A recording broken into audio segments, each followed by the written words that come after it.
Hi, everybody! Welcome back to episode 3 of What We Tell the Kids. Hello, everybody. Episode 3 of our podcast. We've had some good success in the first episode. We had some general success in the second episode. But I think as we go along with a lot more consistency, we're really going to hit the mark with this podcast and resonate to a lot more people, fathers, mothers, kids out there who want to use us as an example. Not that we're the best of examples. Yeah, I have had grannies send me messages. You've got grannies in your inbox? Yes, grannies saying that they remember these things, the bangs and all of that. Oh, That's it's exciting. Good. They remember skipping through the rocks to the blocks, to the bush, through the river, through all of those things. So just a quick update for everybody. In the Singh house, we are sick. The kids are sick. I just sort of started recovering from bronchitis, and it's flu season. So if your medical aid allows, if you have a bit of extra cash, if you're not on a medical aid, whatever it is, go in and get your flu shot. It's important. So please make sure you go and get your flu shot. And if you're a person that doesn't enjoy injections, good luck to you.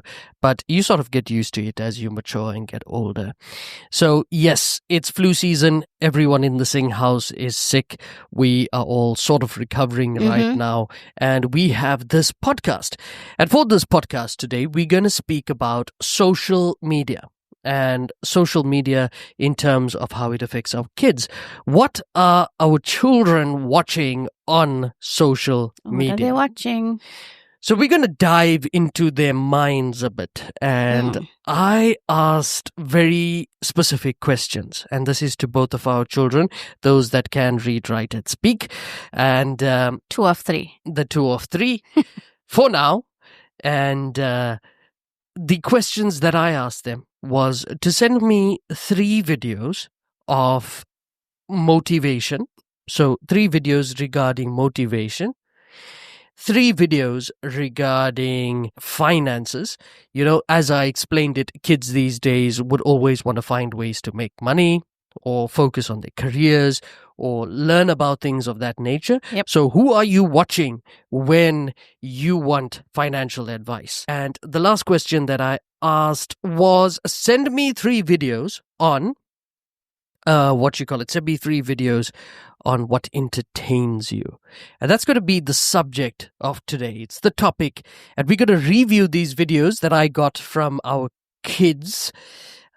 Pretty excited to go through them. So it's like what our kids tell us. Yeah, it's what our kids are showing us as well regarding our parenting. Because I swear to God, if I find some Forex nonsense on there as a career path in the finance segment, I'm going to be extremely upset. So let's see if we have done a good job with our kids in terms of the videos that they watch on social media. So we're going to start off with our youngest child and our well, not our youngest child, because it's our middle child. But she is obviously the baby of the house still. And she just celebrated her 13th birthday. She's a baby. So happy birthday, belated birthday to our princess, live on camera. Let's say it for all the people out there. She just recently celebrated her birthday, and it was such a wonderful day. We had a lovely evening, dinner and the rest, and now we get to pick her brain to see what she actually watches on social media. So by social media, I mean YouTube Shorts. Now, I'm not sure if you're 13-year-old, if you have a 13-year-old watches TikTok, but ours is not allowed to. So she has access to YouTube for school, and with YouTube, you get YouTube Shorts. And obviously, I'm not sure at what age you decide to put parental restrictions or up until what age, but we still have it on our 13-year-old. And as she matures and grows older, we will start to remove a few more restrictions. So let's dive in. Let's dive in and have a look at what she's watching. I'm excited.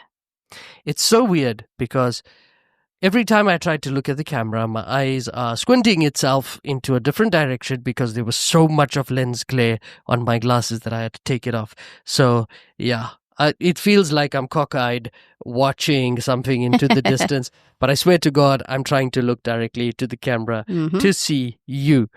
Video number 1, ladies and gentlemen, let's review it. So this looks like it could be part of the motivation category. And it's called Get Up and Grind. So video number 1. If you stay on the couch, if you stay in your comfort zone, if you only do what is easy, your life will be hard. But if you do what is hard, if you get up, if you grind, if you are relentless, if you work as hard as possible, when other people are slacking off, your life will be easy. Wow. Wow. That is amazing. This is our 13-year-old, hey? Yes. Wow. I'm surprised, pleasantly surprised that at 13, that is the type of motivation she listens to. I mean, I do see her and in the mornings when I'm getting ready with her headphones in her head and she's like all amped and pumped. And now that I know what she's listening to, I absolutely agree. Well, that's good. I approve. I approve as well. I think that thumbs up from us. So let's move on to the second video. I'm not sure what category this is in, so let's have a listen. The screen and listen. People don't have to like you. People don't have to love you. They don't even have to respect you. But when you look in the mirror, you better love what you see. You better love what you see. That is very cute because I did a TikTok not long ago, a quick cut a few days ago on my personal account, and I did what is it called, a voiceover with my eldest daughter because she had cut immediately after the last screening of the Bangs podcast. She said to me, "Mom, would you help me cut bangs?" And she'd done that obviously after she'd already started cutting the bangs. So she came to me and she says, "I look so silly and I don't like it and now everyone's going to laugh at me." And I did a voiceover with this exact sound with her in the video, and I played it to her and I sent it to her as a sort of a motivation. And I said to her, "As long as you're happy, my baby, no one else cares. You need to be happy with it." That is absolutely incredible. And I'm so proud of our 13-year-old. Let's move on to the next video. You can be rich, but if you're without God, what do you have? You have nothing. The Apostle Paul wrote to Timothy and said, "Instruct those that are rich in this world's goods, not to be proud. Don't fix your hopes on the uncertain things that money can buy. Fix your hope on God." That's it. Jesus said, "Seek ye first the kingdom of God and his righteousness, and all these things shall be added unto you." Put God first. God will take care of the rest. I'm really proud of our 13-year-old. I think she has a mindset on strength. It's amazing. I'm so proud. I really am so proud. Let's get into the next video. What is this one?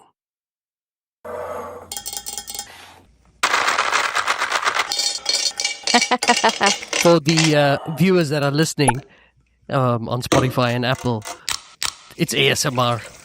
ASMR of strawberry something making a fruit punch bowl of something. Oh, it looks nice. In a handbag. It's for the entertainment portion of things. Yeah, I would attest to that because I often hear ASMR videos coming from her, and I sit there sometimes and I watch her watching it, and you can see her eyes just light up. Like, it's so exciting until I look at it and it's just food. Well, it's the in thing now. She's a very career-orientated child, and she has a heart set on paleontology, and that's a field of study. And I think as parents, we will support her all the way. Of course, she's brilliant. She is extremely, I would say she's one of those kids that just can pick up on things like just instantaneously.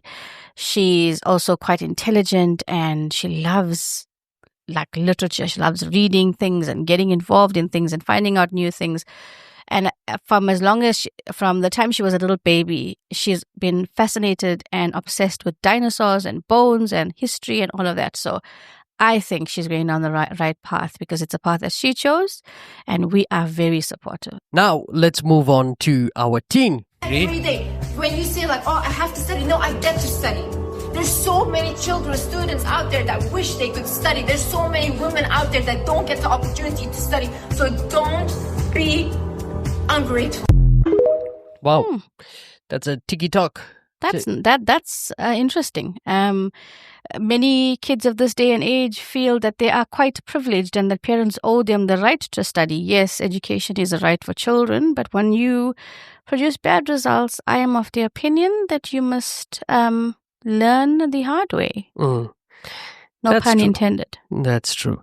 And I'm glad that she's showing some form of appreciation well done. for her studying, and it's something that she believes in. So that's incredible as well. Next video. Teenager, build high income skills. A high income skill could be content creation, it could be sales, it could be copywriting. These are things that no matter what, I don't care if the year is 2023, I don't care if the year is 2040, these will always be important skills, and these will always be highly paid skills. So please do not get caught up in short-term fads, short-term trends. Ask yourself, like if Forex. I learn this skill today, will this pay dividends in 5 years, 10 years, 20 years? And if the answer is yes, well then maybe you should consider learning it. Good. Good sense. Iman Ghazi, if I'm pronouncing that correctly, great individual, also wealthy through various means, but it's nice that she's finding inspiration from someone who's a little bit younger in the demographic, I suppose. All right, so you always look at your kids and you think, oh, they're just our babies and they're not growing up, and you just see them as cuddly little creatures that you want to love and hold and give kisses to for the rest of your life. And then you watch something like this and you think, wait a minute, they're not babies anymore. They have formed their own opinions. They have formed their own personalities. They have grown into beautiful young teenagers, and they have they're thriving. And we've done a pretty good job, because I haven't seen things on there that makes me feel like, you know what, we're doing something wrong. Yes, I absolutely agree. And I think it's a good reflection on parents. And I want to challenge all other parents out there to go out. Ask your kids the same question. Bring up 3 categories. Ask them to send you videos so that you could see it for yourself on where their heads are. Yeah. What's in their headspace? What are they thinking? What are they watching? Yeah, so that's that. Yeah, if you want to get inside your kids' heads, watch what they're watching. Absolutely. In our recommendation for this week, ladies and gentlemen, I'm in my golf era. So I've got my clubs back out and I'm going on to the course, and I forgot to tell you, my love. So it would be a perfect opportunity for me to say that on Thursdays from now onwards, I'm going back to the PGA golf coach. Yes, and I am going to get my swing perfected before I take to the course again. Well done. I'm quite happy about that. And you can see from the enthusiasm on my face, this man needed to get back into his hobby, because he's been so involved with work that he has very little time to get involved in his hobbies again. And golf was an excellent way to get his mind off everything. So I'm so happy. Thank you, my angel. Thank you for letting me. Yeah, you can join me. I'm kidding. I have no problem with that. I'm kidding, my love. But in my recommendation for the week, it's Golf Swing. No, I said that wrong. It's Full Swing. Full Swing is a Netflix documentary, and it's a documentary that's taking a look at the lives of professional golfers on and off the course across a season of high-stakes competition during the PGA Tour. I can tell you this much, it's tense. I can tell you this much, it's compelling. I can tell you this much, it's stunning. And I absolutely love it, and I recommend it. And I have become obsessed with He really has. So it's the only thing I watch, and I've restarted all the seasons again. So I'm back at season 1, and I'm going to complete it up until the 3rd season. And it's getting my creative juices flowing for golf again. So, yep, the course, here I come. So, and the recommendation for the book of the week. So, I thought it unfair that we did the older kids and we left out our little baby. So, today's book of the week is First 100 Words by Roger Priddy. And he is a teacher who wrote this book. I can't say wrote this book, but put this book together. And just a fun fact, did you know that by the age of 2, your child, by the age of 2, right? Your child should in essence be saying between 100 and 200 words already. 100 and 200 words. I don't think that's factually correct. It is factually correct. Yeah. So what happens is, even though your child is not saying the words or pronouncing the words perfectly, it doesn't mean that doesn't count as a word. So even if they say sounds like the word, that counts as a word. So by the age of 2, your child should be saying between 100 and 200 words. And this book helps with all of that. It's the basic 100 words that babies going up to 2 years old should be saying. I'll give you some examples. Ball, mum, dad, banana, apple, things like that. Those are all basic words that your baby should be saying. Even if it sounds like that, it counts. Even if they show an action with it and it has a little bit of a sound to it, it counts. So don't just think it's a full word in the English. You understand it. It is a word. Perfect. And that's all from us, folks, for episode 3 of What We Tell the Kids. We hope you enjoyed this one. And a takeaway from this episode is get into the brains of your kids. And also, if you're a dad or a mum, take up golf and get the book as well, especially if you have a toddler. So, yeah, that's our recommendations. That's our podcast. That's our show for this week. Thank you so much for joining us. We love you all. And bye. Bye-bye.